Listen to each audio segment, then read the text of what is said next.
Bonjour à tous, que la paix, la grâce du Seigneur soit avec vous. Amen. Combien sont dans la joie ce matin? C'est une question, voilà, juste comme ça, parce que je sens bien que vous êtes dans la joie. Mais j'aime bien vous entendre dire que vous êtes dans la joie. Alors, je pose la question à l'envers. Qui n'est pas dans la joie ce matin?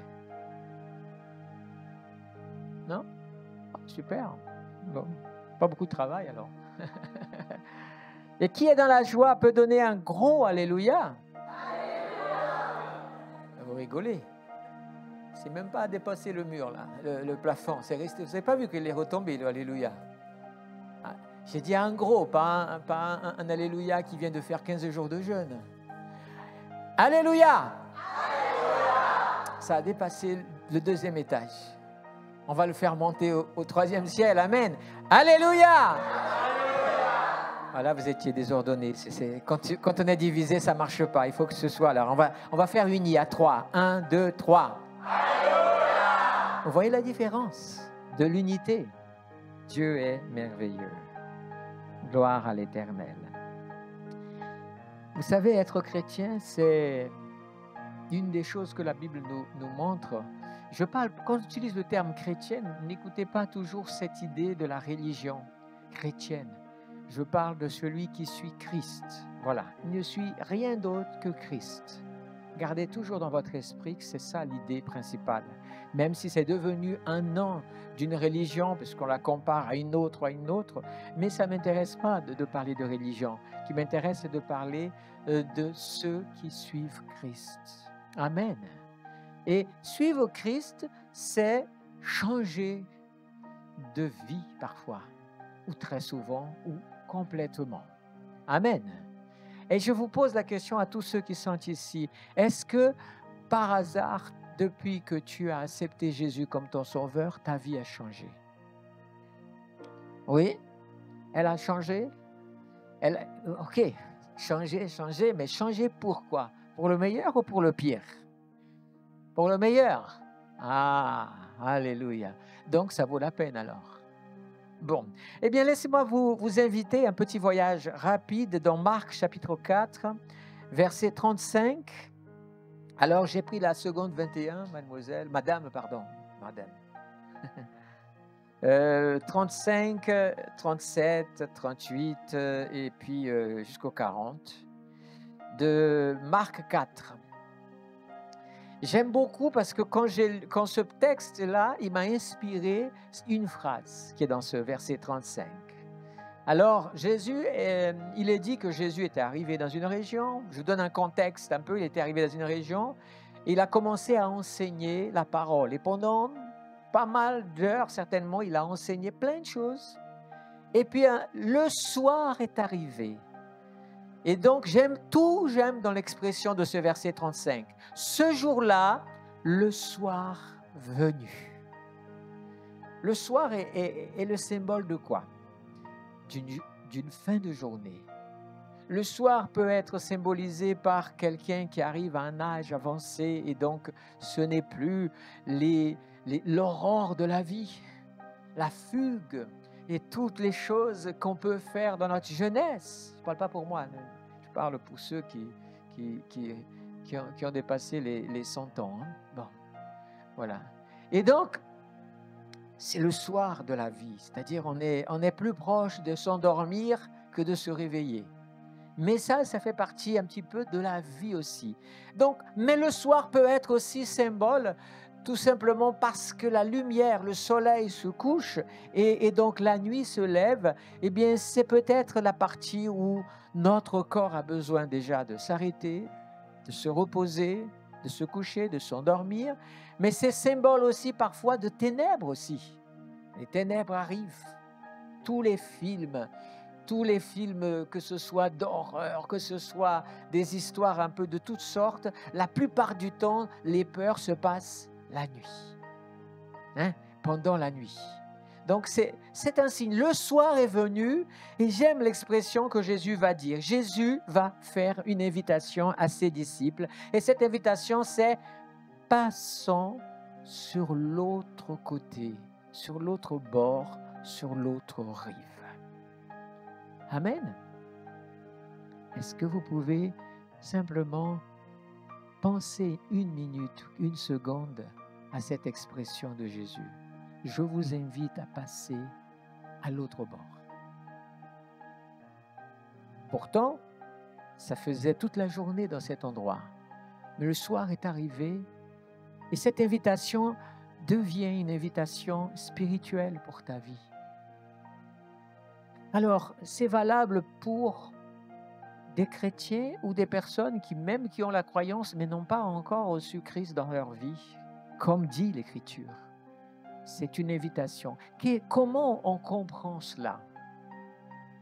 Passer de l'autre bord. Moi qui viens de la Guyane, nous avons une particularité intéressante, c'est que nous sommes entre 2 pays, le département de la Guyane, entre le Brésil d'un côté et le Suriname, ancienne Guyane hollandaise, donc de l'autre côté. Et vous savez ce qui se passe? La frontière est naturelle. Pourtant, la Guyane n'est pas une île, elle est dans le continent sud américain, mais comme elle est au bord de la mer, donc il y a un fleuve qui s'appelle le Oiapoque qui sépare la Guyane du Brésil. Donc si vous voulez passer de la France vers le Brésil, il faut passer de l'autre côté de l'Oiapoque. Du côté de Suriname, où j'ai habité pas loin de la ville de Saint-Laurent, il y a un autre fleuve qui s'appelle le Maroni. Et donc, ce fleuve sépare la Guyane française du Suriname. Et pareil, il faut passer de l'autre côté. Quand vous passez de l'autre côté, vous changez de pays. Alors, une chose intéressante, c'est que ça, c'est la réalité. Donc, je ne fais pas d'analyse politique là-dessus. Mais effectivement, que ce soit du côté du Brésil, du côté du Suriname, il y a une forte désir, une forte immigration pour passer du côté français. Et donc, le fleuve, on prend les pirogues et on traverse pour rentrer. Alors, on rentre de différentes façons, clandestinement, officiellement, parfois même, comme certaines histoires se racontent, parfois des femmes qui sont enceintes sur le point d'accoucher, elles traversent le fleuve et puis tout d'un coup les douleurs sont de ce côté pour accoucher parce qu'il y a un service médical meilleur de ce côté-ci. Et en même temps, il y a un côté nationalité française. Vous voyez, il y a une recherche de ça. Donc, c'est notre réalité. C'était notre réalité en Guyane, toutes les histoires qui se passent. Mais il y a une recherche toujours pour ceux qui vivent du côté où la vie est moins facile, où les choses sont moins faciles. Il faut traverser là où c'est mieux. Je ne sais pas si vous voyez où je veux en venir, mais je crois que oui. Nous vivons notre vie sur un bord et nous avançons et nous... Voilà. Mais à un moment donné, alors j'ai oublié une chose. Du côté de Suriname, on ne peut pas passer autrement que par la pirogue. Mais depuis l'époque de Jacques Chirac, et à cette époque-là, je travaillais dans un consulat, donc j'étais bien à côté de tout ça. Le président du Brésil, qui était Fernando Henrique Cardoso, se sont rencontrés au bord de ce fleuve pour signer, pour construire un pont. Et ce pont a pris des années. Je crois qu'il a été inauguré pour vous donner une idée du temps qui s'est écoulé, sous Sarkozy. Donc, beaucoup d'années plus tard. Je crois que c'est sur Sarkozy qu'il a été inauguré. Et donc, il y a un joli pont qu'aujourd'hui. Laissez-moi vous dire que ce pont dans le monde de la vie, c'est la croix. Vous savez, le Seigneur, il est venu, comme dit Jean 3,16, Dieu a tant aimé le monde, il a donné son Fils unique afin que quiconque croit, la foi, ne périsse point, mais la vie éternelle. Alors vous savez ce que Dieu a fait? Il a mis la croix, Jésus a été crucifié, et ensuite cette croix, elle a été posée d'un bord à un autre, comme un pont pour relier. Et cette croix, j'aimerais, si vous êtes imaginatif, vous pouvez imaginer la scène. Des fois, il y en a qui ont dessiné ça dans des tableaux. On voit une croix qui montre de l'autre côté. Et d'un côté, vous avez le chemin de la perdition, le chemin de la vie selon mon cœur, selon mes désirs, loin de Dieu. Parfois, dans la nuit de mes ténèbres, de mes angoisses, de mes peurs, je vis de cette manière jusqu'au jour où j'entends l'Évangile et tout d'un coup, qu'est-ce que je dois faire? Je dois croire seulement? Non, ce n'est pas suffisant. C'est un bon, je crois. Mais le problème de croire, c'est que le plus croyant de tous, c'est Satan lui-même. Donc, vous voyez, croire seulement n'est pas suffisant. Trouver une Bible et la lire n'est pas suffisant. Faire des prières parce qu'on prie, tout le monde prie. Vous savez, les gens qui prient le plus, où est-ce qu'ils se trouvent? Dans l'Himalaya. Ils ne sont même pas chrétiens. Ils sont hindouistes. Ils prient, ils passent, il y a des gens qui passent. Vous voyez, ce n'est pas suffisant. Qu'est-ce qu'il faut vraiment? Il faut trouver le pont et dire, je vais traverser de l'autre côté parce que Jésus m'invite à passer de l'autre bord. Alléluia. Combien ont déjà passé ici de l'autre bord? Lève la main. Combien ont déjà levé la main? N'ayez pas honte, vous avez peur. Si vous avez... Combien n'ont pas encore passé de l'autre bord? Est-ce qu'il y en a quelqu'un qui a le courage de dire, moi j'avoue que je n'ai pas encore passé de l'autre bord? Vous pouvez lever la main ou pas? Non? Ok, je sais que ce n'est pas évident. Mais aujourd'hui, Jésus dit, passez de l'autre bord.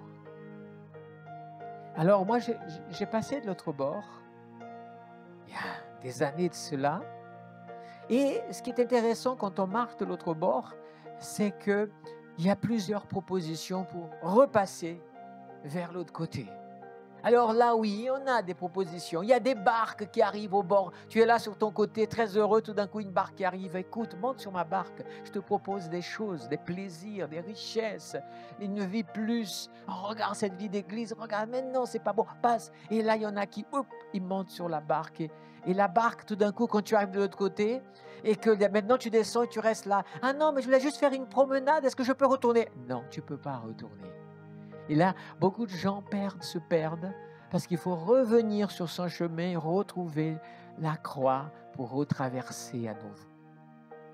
Vous voyez? Dans l'histoire que nous avons lue ici, il est dit que ce soir-là, Jésus a dit, passons de l'autre bord, après avoir envoyé la foule, ils l'emmenèrent dans la barque où il se trouvait, et il y avait aussi une autre barque avec lui. Alors, verset 37, il est dit, un vent violent s'éleva et les vagues se jetaient sur la barque au point qu'elle se remplissait déjà. Quand on vient à Jésus, très souvent, la tempête se lève. Combien qui ont déjà accepté Jésus ont déjà traversé des tempêtes dans leur foi? C'est incroyable, je prêche à des gens convaincus. Pourquoi je prêche alors? Non, parce que le Saint-Esprit sait pourquoi. Et donc, il y a des tempêtes. Il y a une tempête, le vent contraire, le bateau va couler, ce n'est pas possible. Mais pourquoi? Tu as parlé de croix, c'est plus sûr de traverser sur un pont que de traverser sur un bateau. Oui, mais Jésus n'était pas encore mort. Il n'était pas encore monté sur la croix. Donc, pour traverser, il fallait une barque. La barque, tout simplement, de l'obéissance au commandement de Dieu. Mais le vent se lève. Et là, qu'est-ce qui se passe? Le point qu'elle se remplit d'eau. J'ai eu la joie d'être dans cet endroit où Jésus a traversé, dans ce lac. Et c'était une joie extraordinaire. Vous savez, on est monté sur un joli bateau aujourd'hui. Il existe des bateaux touristiques, mais en bois et tout ça, magnifique. Et moi, vous savez où j'ai voulu me mettre? J'ai voulu me mettre juste vraiment au bout où était Jésus, juste pour voir comment c'était la navigation là-bas. Et on a eu la chance parce qu'il n'y avait pas eu de tempête, il y avait un vent agréable et tout, c'était l'été. Et tout d'un coup, au bateau, je n'ai fait un petit film comme ça. Il y a eu la musique, des chants chrétiens. Et tout d'un coup, là, les danses dans le bateau. Moi, je regardais, bien sûr. Et j'ai dit, waouh, c'est super d'être dans ce bateau et de penser à ce moment-là. Mais dans le bateau que je vous parle ici, à cette époque, c'est-à-dire 2000 ans avant, pendant que cela se passe, le verset dit que et lui, c'est-à-dire Jésus, dormait à l'arrière sur le coussin. J'ai été curieux d'aller voir le mot coussin. C'est bête d'aller chercher la signification du mot coussin. Mais j'étais conduit à aller voir. Le mot coussin dans le grec est un mot composé et c'est un mot très grand. Mais ça veut dire ceci, à l'avantage de la tête. C'est ça qui veut dire. À l'avantage de la tête. Mais c'est tellement logique, bien sûr, on prend un coussin pour mettre la tête en repos à l'avantage de la tête. Ce qui est bien, c'est que Jésus, il est la tête de l'Église. C'est ça ou pas? L'Église est le corps de Christ et Jésus est la tête. Et c'est tellement important. Vous savez, de tous les apôtres, un petit secret ici. Quel est celui qui a eu le ministère, je veux dire, le plus brillant dans le monde spirituel et qui a vécu le plus longtemps? Jean, on est d'accord. Jean, qu'est-ce qui est dit de lui? Le jour de Jean avait une habitude. Quand il s'asseyait, il aimait bien poser sa tête sur le coussin Jésus. Il avait sa tête tout proche du cœur de Dieu. J'ai envie de dire que quand il y a une tempête, ne fais pas comme les disciples, ne t'agite pas, ne cours pas à droite, ne sois pas un cafard. Quand vous allumez la lumière, ça part dans tous les sens, tu es perdu. Non, quand tu as le cafard, plutôt, essaye de trouver le coussin, le lieu du repos où Dieu t'attend. Le Seigneur, il dormait tranquillement. Et j'ai cette recette que je dis très souvent aux personnes. Quelle est la meilleure solution quand tu es dans la tempête, dans l'angoisse, dans la peur, dans la tristesse, dans le combat? C'est va te coucher et dors. C'est la solution de Dieu pour chacun d'entre nous. Nous faisons le contraire. Nous faisons comme les disciples. Ils le réveillèrent et lui dirent. Vous savez, je n'ai jamais vu les disciples parler à Jésus avec autant de véhémence et un peu de colère comme ce jour-là. Maître! Ils ont quand même utilisé le mot maître. Mais derrière, vous savez, c'est comme les mamans. Les mamans, quand elles parlent à leurs enfants, et même quand ils sont grands. Viens ici, mon petit, viens, tout va bien. Joseph, Marc-Antoine.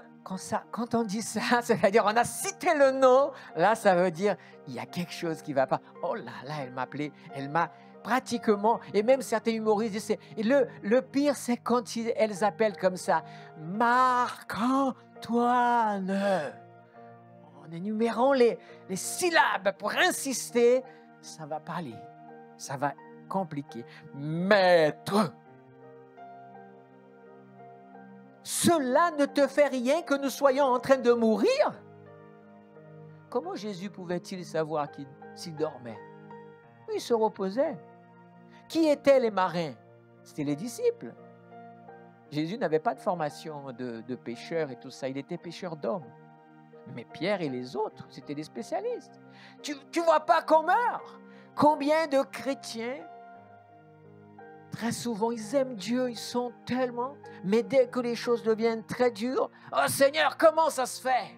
J'ai fait tout correctement, je marche, je vais à l'église, je lis la parole, je donne ma dîme, je contribue, je service, et il n'y a rien qui m'arrive. » Et les gens se fâchent parce qu'il y a la tempête. Nous avons cette habitude malheureuse.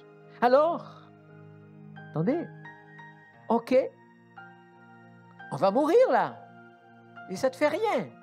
Il se réveilla, il regarda la mer, il menaça le vent et il dit à la mer, « Silence, tais-toi !» Je pense qu'il avait envie de dire aussi aux disciples, « Mais pourquoi vous m'avez réveillé? Taisez-vous, quoi. » Jésus venait de passer une journée entière à parler. C'est normal qu'il était fatigué, qu'il ait envie de dormir. Mais nous, on va mourir, enfin! Vous imaginez, ces disciples-là, c'est comme beaucoup de chrétiens aujourd'hui. Ils croient au Seigneur, ils suivent le Seigneur, mais ils n'ont rien compris au plan de Dieu. C'est Jésus, c'est le Sauveur, c'est le Messie, c'est celui qui va sauver le monde et tout. Et ce Jésus va mourir noyé dans les journaux, s'il y en avait à l'époque, titre « Le Sauveur du monde ». Avec tous les projets qu'il avait, vient d'être un bateau a succombé et il est noyé. Tout le projet est tombé à l'eau. Et c'est pour ça que la phrase de Jésus a du sens. Et puis quand tout est devenu calme, il leur dit, « Pourquoi êtes-vous si craintifs? Pourquoi avez-vous peur? Pourquoi as-tu peur d'être un chrétien fidèle? Pourquoi as-tu peur d'accepter Jésus? Pourquoi as-tu peur de donner ta vie à Jésus? Si c'est la meilleure chose, c'est la chose qui est à l'avantage de ta tête. Vous comprenez? La meilleure chose que je peux faire pour ma tête, c'est d'accepter Jésus comme mon sauveur. Parce que venez à moi, vous qui êtes fatigués, surchargés, je vous donnerai quoi? Repos, c'est dodo. Amen. Il veut faire ça avec toi. Tu es agité, tu cours. Je pourrais vous citer plein de passages dans la Bible, mais je vais rester concentré sur ça. Pourquoi tant de peur? Et là, voici le secret, le problème que nous avons.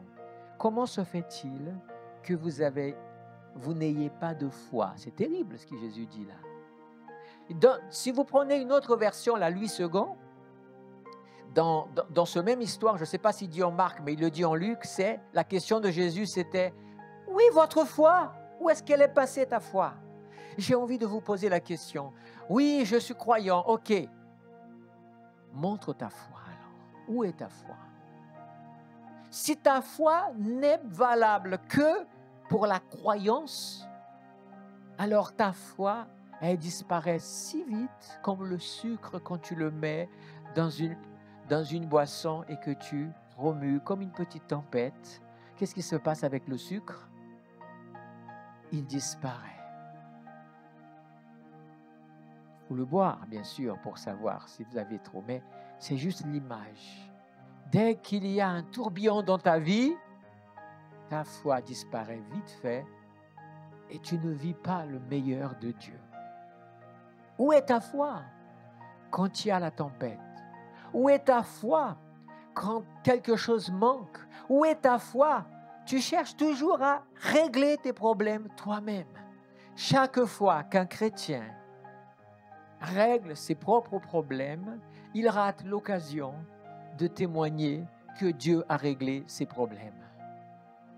Parce qu'il n'a pas laissé Dieu agir.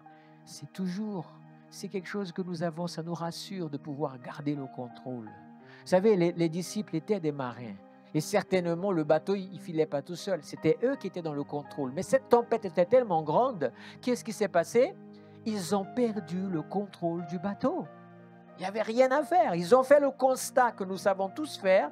Regardez, ah là, c'est terrible, hein? Le vent qui souffle. Waouh! Et le bateau qui va couler. Écoutez, n'attends pas d'être sur le point de couler, de succomber pour crier à Dieu. Dieu viendra te secourir. Mais franchement, tu vaux beaucoup mieux que ça. Dieu vaut encore plus que ça. D'être que un service de pompier. C'est bien d'avoir les pompiers, non? Oui ou non? Extraordinaire. J'habite pas loin de la caserne des pompiers. Je dis, combien de fois je les ai vus pas loin de chez moi venir chercher des personnes, venir éteindre des voitures qui étaient en flammes. Mais je vais vous dire une chose. On est content d'avoir les pompiers, mais on n'est pas si heureux que ça quand les pompiers ont besoin d'intervenir pour nous-mêmes. Ça veut dire que quelque chose s'est passé de mal. Il a fallu qu'ils interviennent.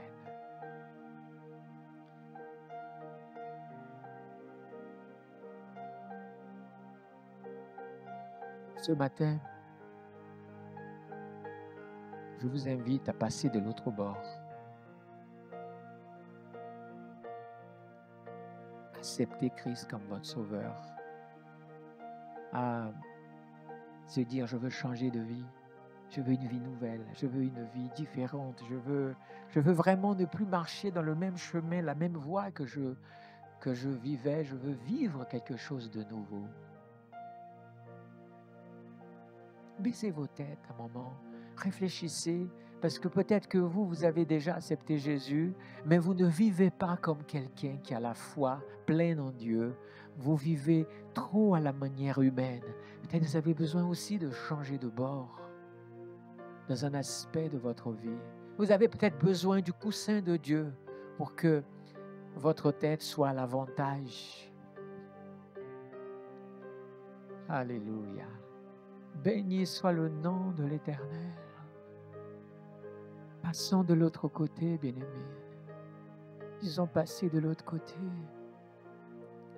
Toi aussi, si tu as encore des choses dans ta vie, tu as besoin peut-être de passer de l'autre côté. Beaucoup de gens, parfois, viennent à Christ, veulent venir à Christ, mais veulent rester du côté. Ce n'est pas possible de rester du même côté qu'on a vécu sa vie. Il nous faut passer du côté, de l'autre côté. Alléluia. Les disciples étaient déjà des disciples de Jésus, mais il leur a fallu passer de l'autre côté. Et la vie des disciples n'a été transformée qu'après la résurrection de Jésus. Je vous rappelle que Pierre, malgré les expériences qu'il a eues avec Jésus dans la montagne de la transfiguration, Pierre, Jacques et Jean, ils ont entendu la voix de Dieu, ils ont vu Moïse et Élie, ils ont vu Jésus avec la gloire. Il y a beaucoup de gens qui pensent que leur expérience du surnaturel est suffisante. Non, ça commence à la croix. C'est ce que Dieu veut faire dans ta vie. Alléluia.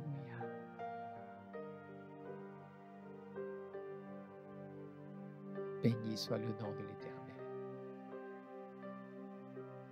Béni soit le nom de l'Éternel.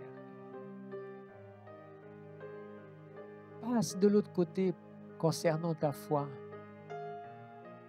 Cette traversée est une traversée qui a permis aux disciples de découvrir qu'ils n'avaient pas la foi qu'ils croyaient avoir.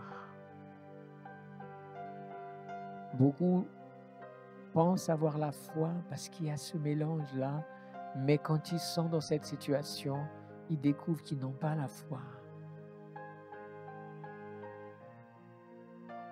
Parfois, je prie pour une personne et je sens quand elle a la foi pour être guérie ou quand elle n'a pas la foi pour le guérir. C'est quelque chose qui est tellement palpable. Et pourtant, c'est un frère, c'est une sœur en Christ.